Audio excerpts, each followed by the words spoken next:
All right, this is episode 21 of the Bullheaded Podcast. I'm your host, as always, Sean, here with Zoo and P-Bush. What's up, guys? What's up, Sean? How you I'm doing, excited. man? I'm excited, man. We got basketball rumors, man. We got Shams dropping some bombs, man. I'm ready. I'm excited for this show, man. I'm excited. Nothing like some good NBA rumors, man. Oh, I love them. I love them. Yeah, the NBA, it never fails, man. They always give us a lot of great content, and with the NFL being here too, they're always going to be in the forefront. But the NBA with this, I guess, truncated season is kind of giving us a lot of topics. And the first topic I want to get into is the Russ and James debacle, I guess I could say. I think Russell Westbrook, as of maybe yesterday, was saying he wanted to be traded. A lot of suitors for him, and with James, it's kind of, I guess he's in the mode of wanting to say he wants to stay with the Rockets, but we'll see. He might end up on a team in the East. I wanted to get the guys' thoughts on who they think between Russ and James, who they think is going to stay with the Rockets, or what do they think is going to ultimately happen? And Zoo, I actually want to start with you on this one.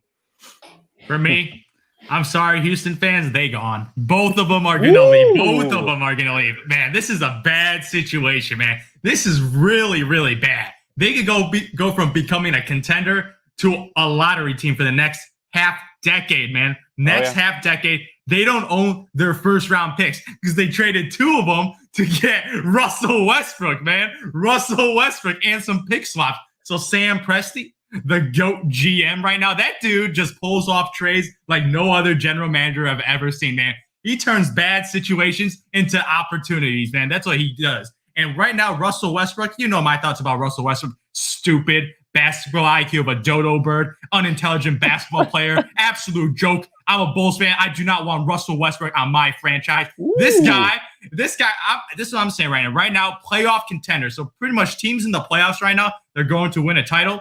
They do not want Russell Westbrook. They do not want Russell Westbrook. So I'm looking at those borderline playoff teams that are pretty bad and trying to become relevant. They are okay with playoff appearances of being the 8th seed and losing. So franchises like that, I can see the New York Knicks doing something stupid. I can see the Charlotte Hornets doing something stupid. So these are some of the franchises. Cleveland Cavaliers be like, ooh, we could use Westbrook. So some of these types of franchises, mediocre Sacramento Kings, so a lot of mediocre franchises. I can see the Charlotte Hornets. Charlotte Hornets, Michael Jordan Brand. Russell Westbrook is the franchise player for Jordan Brand. So he has that good relationship. When he goes to Charlotte, they get their superstar that they have never had in franchise history, probably last since like Baron Davis. So it's been a long, long time. You got Russell Westbrook down there. He's the show. He's going to put on a fantastic performance, go for his triple doubles, get those points, rebounds, assists. He loves getting triple doubles, man. Not going to get much W's in the playoffs, but he'll be solid in the Eastern Conference. In the Eastern Conference, that will be a playoff team. Russell Westbrook, what he does, he'll make the playoffs with some pretty average players. He's great at bring role players and winning, I would say probably like 40, 44, 45 wins, man. So that's easily a playoff spot in the East. And then the Hornets could do a nice package. They may even trade their pick. They might trade their top two pick this year to get Russell Westbrook. And packaging, I don't know who else. They package some Devontae Graham, some nice young players, some nice young players that they have to the Rockets for a rebuild. Obviously, with now Silas as the head coach, they're going a full rebuild. The problem is they don't got their future draft picks. So they're in a tough situation right now with this Westbrook and Harden situation. This is now the third player that's kind of come out against Russell Westbrook. I do have to add that, Zoo. I think he's starting to have a little bit of a trend. Dwight Howard, Chris Paul. Now we're on to Russell. These are all guys, and I do want to highlight Chris Paul here because I think of all the players that Harden's played with, Chris Paul was the guy that he needed to mend that relationship because Chris Paul's not a dominant ball player. He's totally fine playing off the ball. We saw that in the Thunder. He allowed the young guys to grow, right? We weren't seeing Chris Paul dropping 30 a game. He was putting up 18 and 8. And Harden just got under his skin, man. They just had a lot of back and forth. It didn't work out. Dwight Howard, same thing. Russell Westbrook, that really didn't surprise me. I kind of saw it from the beginning that this was going to be going downhill. These are arguably two of the most dominant ball players in the league. And they have been for a while. Heck, they even played together on the Thunder. And yes, we know that the Thunder didn't want to pay Harden back in the day, but I think also Harden... Cheap ownership. Cheap ownership. Yeah, But also, I think that they realized that they had 3 dominant ball players, and that just wasn't going to work. And I think especially Westbrook. So first of all, I think the GM decision to trade for Russell Westbrook was one of the stupidest decisions I've seen in recent years. James Harden. Yeah, I agree. James Harden. Yeah, it was not. I do not blame Daryl Morey because James Harden talked to the general manager, exactly, and he wanted Chris Paul out because they got into some little sissy fight, which I never understood because they were great together. Yeah, they almost beat the Golden State Warriors. Yeah, they forced a game Chris 7. Paul. Yeah, they were a quarter away from making the NBA final, and they were at home. They blew it up. Yeah. And they were at home. Who gets a home chance against the Warriors with Kevin Durant? Not many teams, man, in a game 7. And they had the shot. That was easily their best shot. That was 2 years ago now, right? 2018. But look, I think that the first move, I think that the Rockets will end up moving Russell first, just because, like you said, Zoo, I very much agree that, you know, his contract is huge. Well, both of them are, obviously. But I think that 133. Something like that. And I think that, you know, a team that's looking to gain Russell Westbrook, they're looking for a discount when it comes to what they're giving up because of the contract that they're taking on. So I think a team like the Knicks or the Pistons, maybe playing alongside Blake Griffin, that could be a pretty decent combo. I think I agree with you, though, Zoo. He needs to move to the East. We already know that there's about at least 6 or 7 teams in the West that are, barring any major injuries, locks this coming year in the playoffs. It's going to be a hell of a fight for that 7-8 seed. There's going to be a couple 9-10 seed. I could see them having a couple games over 500 for sure. I think personally, I would move Westbrook first. I think you can get more because some of those teams, they want that excitement. They want to bring in some team revenue. I think the Knicks have been dying for that since they got rid of Melo. But I think that also, I don't know if they'll get rid of Harden just because, Zoo, I think they want to make money until they get to the years in which they have draft picks. So I think they're going to keep Harden for a little bit longer just because he seems to be more mentally there. Who knows if they'll build around him? They may be satisfied making the 8th spot in the West. You know, I wouldn't even consider the Rockets a guaranteed playoff team with all this stuff going on. So personally, right now, I would move Westbrook. I think you can get more in the immediate, whereas Harden, teams are going to have to give up a lot, man. And I don't know. They would have to give up the whole drawer, man. And current assets. Give up both. And I was reading this quote today that you remember back in the late 2000s when Kobe was requesting a trade from the Lakers, man. One of the best owners ever, man. Dr. Buss, man. You know what he said to me? He goes, "You're a 5-carat diamond." And he said, "And I don't want 5 1-carat diamonds just because you're worth 5, man. I need a 5-carat player, and I'm not giving you up. You're not worth it."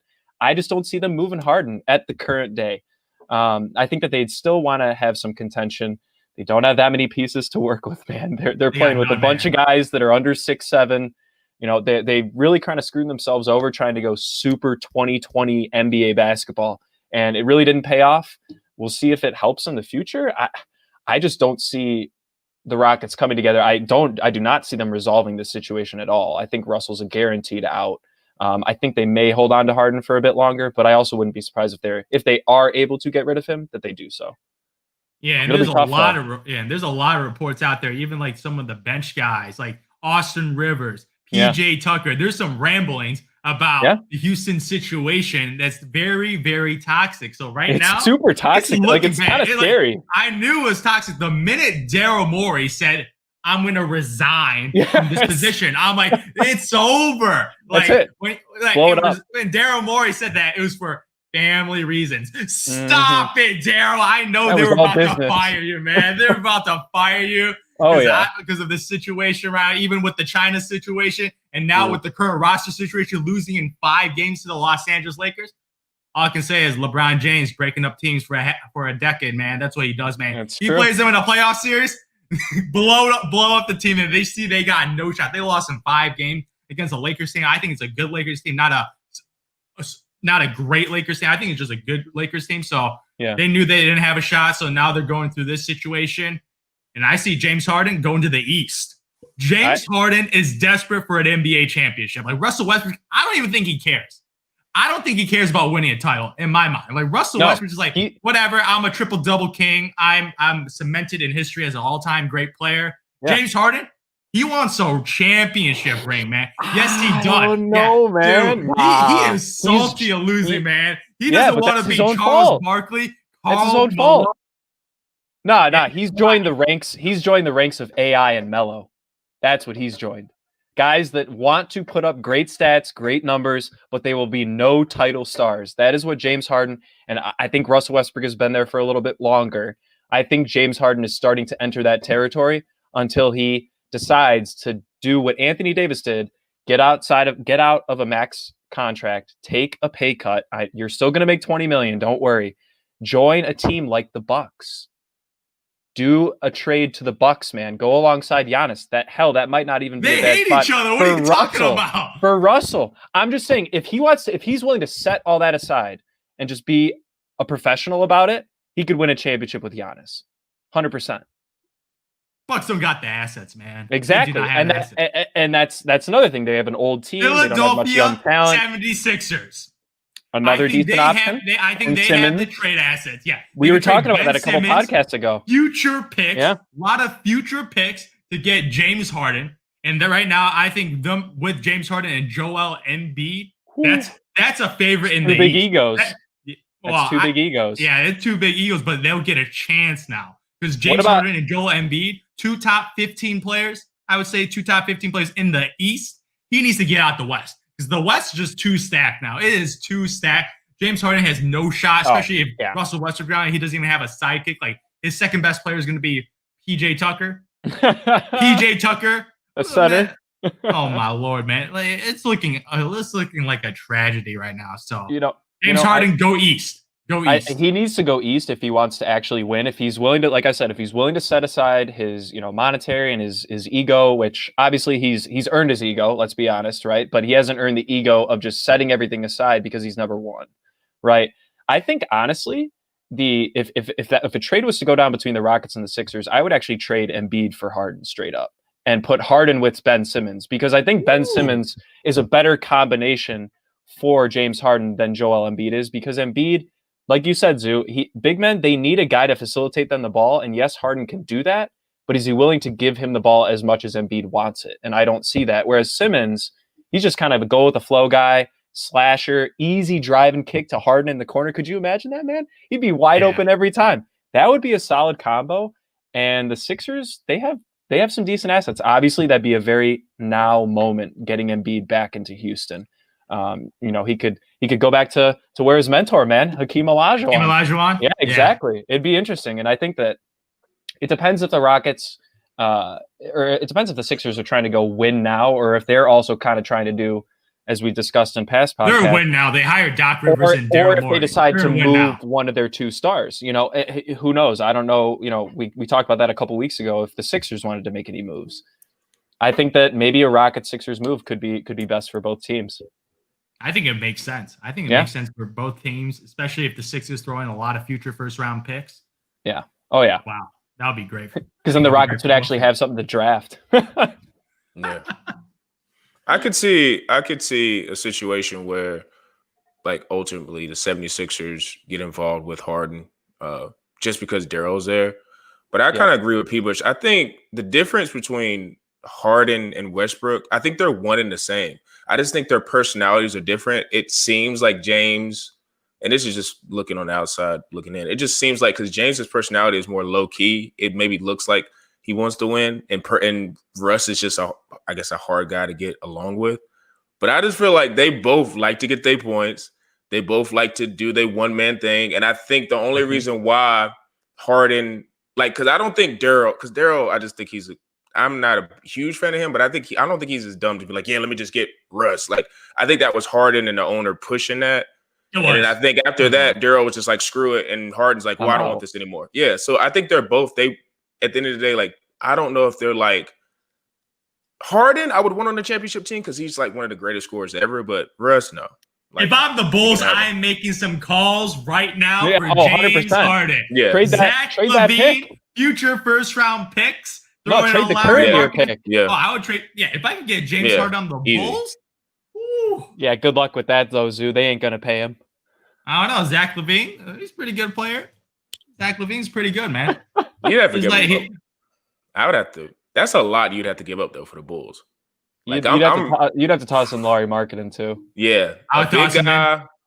You toss in Zach LaVine and Lauri Markkanen and this year's first-round pick? And I would ask for another first round pick. I'm not just taking just 3. Yeah, I had to. Then I would maybe think the about main caveat is right after that, we need to pair him with another star. You need 2 guys to get it done. I think you can get another star if you got James there. You can definitely get another star because I think free agents want to go to Chicago. But switching gears to other trade possibilities and another James Harden teammate, CP3. There's been a lot of rumors with him going to the Suns. I think I saw a package where they had him with I think getting traded for Oubre and Rubio, which I think is, if I was the Suns, I would hop on that in a heartbeat. Easy. But I wanted to get the guys' thoughts on what they think that trade would mean for the West and what position would it put the Suns in if that trade did go through. And P. Bush, starting with you. Well, Andy, CP3 is my guy, and in past podcasts, I've said he's the guy that needs a championship the most in the league. Obviously, I'm not saying if he gets traded to the Suns, they're going to be title contenders because it is the Western Conference. But look, this Suns team, they went 8-0 in the bubble. I remember vividly us talking about the bubble playoffs and who we thought was going to earn that last couple spots. And we just totally disregarded the Suns. Not even a question. We were like, they have no shot. They were the worst team coming into the bubble. They go 8-0. They get the 9th or 10th spot. They're only like half a game out of the play-in game. Yeah, so they were the 10th spot. They were just out of the play-in game. They have high expectations because of that. I think a lot of people are wondering, hey, can this team actually keep it going? They don't really have a veteran presence. They have a very young team. Rubio is kind of their most veteran player, which I know Zoo and I would agree that's pretty sad if that's the case. But I think adding Chris Paul immediately ups their basketball IQ. I think he's one of the smartest guys in the league. And as we mentioned just in the last segment, I personally don't think he's a ball-dominant guy. We saw what he did with the Thunder. They had a very young team. He allowed those young guys to develop. And I think that he won't get in the way of DeAndre Ayton, Devin Booker, who combined last year were putting up about 45 a game. Ayton was getting 12 rebounds. Book was averaging like 7 assists as well. I think that having Devin Booker not be the primary ball handler in certain instances and allowing CP3 to step in could be huge. He can run off the ball. He can play more of his game that we saw him playing in Kentucky, at times with the Suns, obviously. But he had a lot of ISO ball in the past couple of years in Phoenix, and I think with CP3 there, that would take a little bit of pressure off of him. I don't think that this would automatically, as I said, put them in title contention. But look, the Suns haven't made the playoffs since Steve Nash left in 2010, man. They haven't been in the playoffs in 10 years. And Zoo, you were talking about teams that may just want to make the playoffs. They're okay being the 8th, 7th seed, especially in the West. That's still a great feat. Make them extra money, bringing in the revenue, getting the hype up, obviously continuing to grow their very young team. I think that adding CP3 can do that. And Sean, if what you were saying is the package is what's on the table, heartbeat, not even a question. Kelly Oubre is not that crucial of a player. He may have put 12, 13 points up a game last year. Rubio, obviously, massive upgrade with CP3, especially in the shooting sense. But look, I think they're going to be great if they add him. Will they be a contention? No, they might be fighting for that 8th seed, maybe the 7th seed. But I could see a very similar situation if he went to the Suns as to what happened when he went to the Thunder this year. Absolutely. I'm taking them over the Jazz next year with CP3. I'm taking them over the Blazers. I'm probably having them as a 6th seed, man. Wow. 6th seed, man. CP3 the Jazz. With that roster. Yeah. I don't believe in the Jazz. Like Donovan Mitchell, a bunch of guys. And Mike Conley just re-signed. Like, no one wants Mike Conley. There's a reason why I picked up that option. So right now, CP3 with the man. Oh my Lord. That guy. But CP3 with the Suns, man. Not gonna lie, that sounds like a perfect match. Because Devin Booker right now, like him and CP3 have a relationship off the court. Yeah. So they have a good relationship. And I see Devin Booker go into that James Harden type level player right now. So him and CP3 can bring up some Houston magic right now. And they got DeAndre Ayton. So DeAndre Ayton is a nice 20-10 guy. Obviously, he's not Luka Doncic, so obviously they made the wrong pick. But DeAndre Ayton is a starter caliber center. So he's above average. I would even say he's pretty close to all-star. Like he could probably make 1 or 2 all-star games, even in the West. So right now you got a 20-10 guy. Devin Booker's a guy that dropped 70 points. So that's ridiculous. He had a Hall of Famer in Chris Paul. That's a stacked roster. And Monty Williams, that guy's a really good coach. I still don't know why he was fired by the Pelicans. His ex-coach in New Orleans, man. Yeah, he was a really good coach. He is a really good coach. So obviously, with 3 star caliber players in the West, man, if they were in the East, not gonna lie, they have a chance to get out the East, man. I think they're that good. Dude, CP3 with Devin Booker, have mercy, man. That lineup, dude, you got shooting, you got defense, you finally got the leadership that Devin Booker got no leadership skills at all. So CP3 could take that burden. He could develop like pretty much that OKC roster compared to that Phoenix Suns roster. It's like an upgrade in everything. And yet CP3, and if CP3 stays healthy, easy. I think they're a tough 60, man. It depending on the matchup, they get an upset in the first round, I think. That roster is really, really talented. Yeah. Dude, really, really talented. Dang. I can easily see going 7 games against a team like the Nuggets. Obviously, I ain't picking them over the Lakers, but against like one of those like type of teams, man, I could see them having a first round upset in CP3 with Devin Booker. I would love to see that. And not gonna lie, the West will be just getting even better, man. They're just consolidating even better team. Now you're getting the young players and adding a Hall of Fame point guard.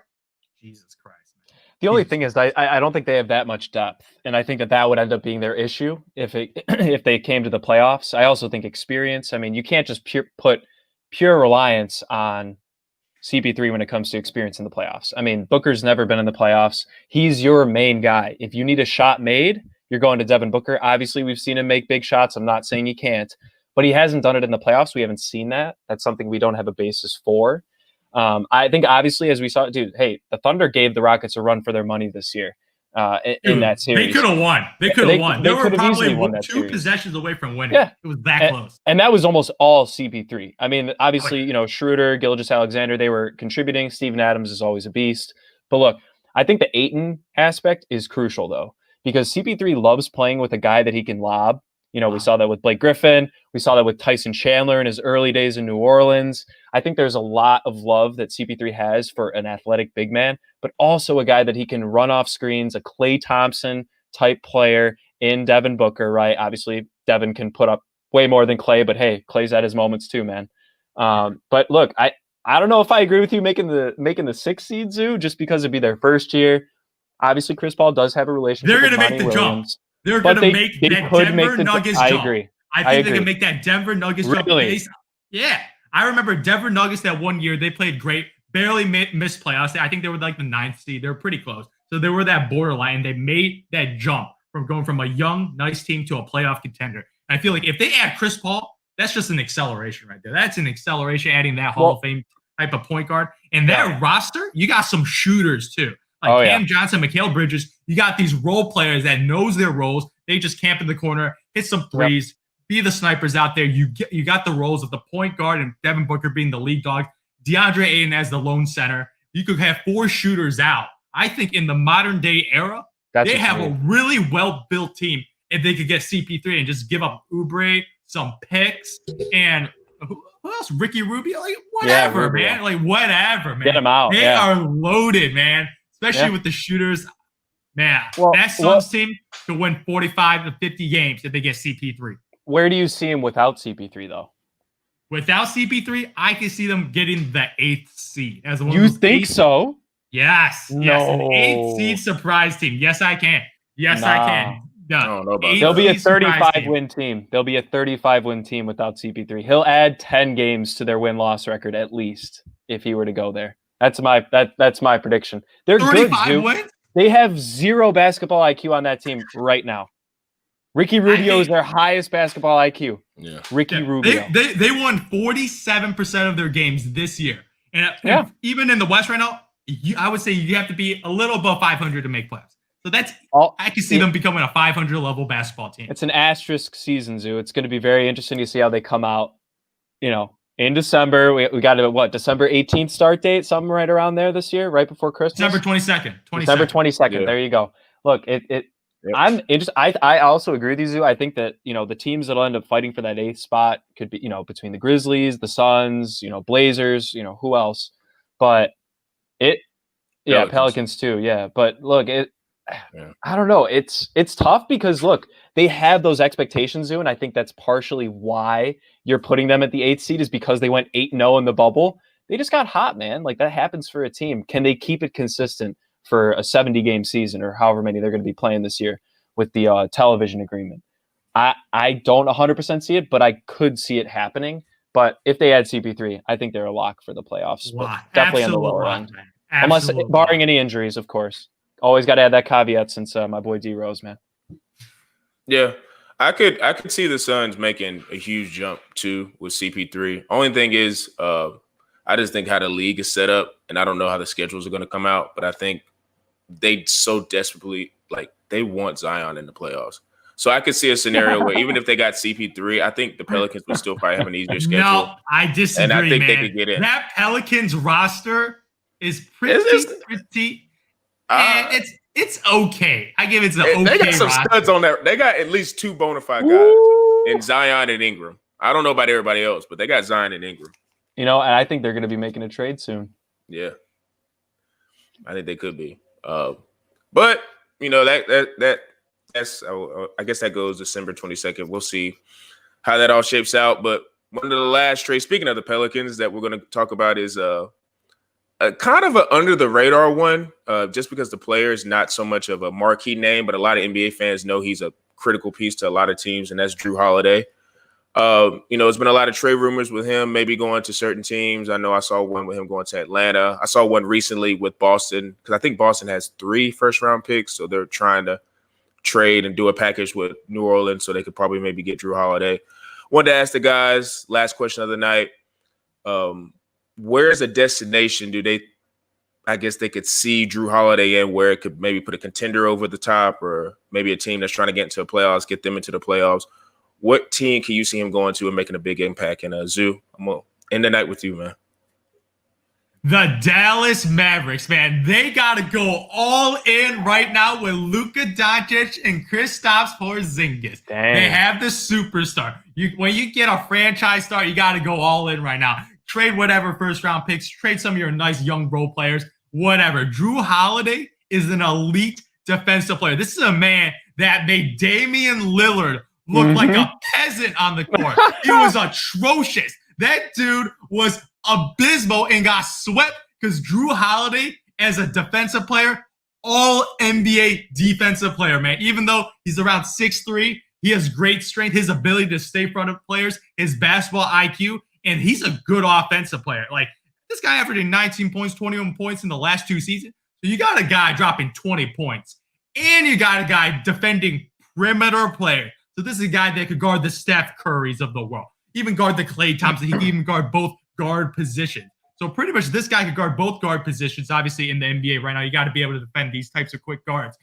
And he's a bucket getter. So pairing up with Luka Doncic, who's more of a defensive liability, it's a perfect complement. He could play off ball because he's been playing 2 guard with the Pelicans. Like Lonzo playing point guard, Jrue Holiday's been playing the 2. So he's a combo guard. He could play both positions. Him and Luka Doncic go all in on the Mavericks. Right? I'm all in on the Mavericks right now. It's time to go for the title. Luka Doncic is ready. That guy's a superstar ready. Kristaps Porzingis praying for those knees because those knees got to live up. Because, man, that dude was dropping 26 points against the Clippers in the playoffs, and then his knees gave out. So if he stays healthy, which is a massive caveat, that is a roster that could win an NBA championship with a Jrue Holiday, Luka Doncic, and Kristaps Porzingis. Who would they trade? Seth Curry. Stop. They're not going to trade for Seth Curry. Seth Curry, future picks. Nah. Trey Burke. Nah. That's not worth Jrue Holiday, man. If I'm being honest, look, he's great. Pretty much, Jrue Holiday. People are offering first-round picks pretty much for Jrue Holiday. That's what. Yeah, that's maybe a first rounder straight up, dude. Look, I think if a team's going to be making a move, you got to think about this. Yeah, the West is very tight. I do not see the Mavericks making the title run in the next 2 years. And you got to remember, Jrue Holiday's 30, man, and all the players on the Mavericks that Luka, Kristaps, but they're all hitting their prime. Obviously they'll probably even hit their prime in the next 2 to 3 years. And at that point, is Jrue Holiday still going to be at the top of his game? We don't know. I think that going to a team that has immediate ability to make the finals is crucial. And I think the Miami Heat need to make a move for him, man. I think the Miami Heat need to move on, either move on from Goran, or trading Goran, or maintaining Goran and having Jrue come in and play the combo 2 guard and then move Jimmy Butler to 3, so on and so forth. Get Jay Crowder out of that damn lineup, man. He needs out of that lineup immediately. I think that of all teams, Jrue Holiday fits the Heat culture the best. This man gives it his all, honestly, to a point that I didn't even realize on both sides of the ball. I didn't know this man was putting up 19 to 21 in the past couple of years. I knew he's always a solid player. He's one of the best footwork guys in the lane, man. He's so good at that up and under move, shifting around big men. But Zoo, I think you made a great point. He's just a team guy. He won the teammate of the year award last year. Everyone loves working with this guy. He's never complained. You never hear anything about him. That is what Pat Riley wants. He doesn't want somebody with all the drama and all that. Everyone thought Jimmy Butler was going to be that when he went to the Heat. I think the Heat need to add one more piece.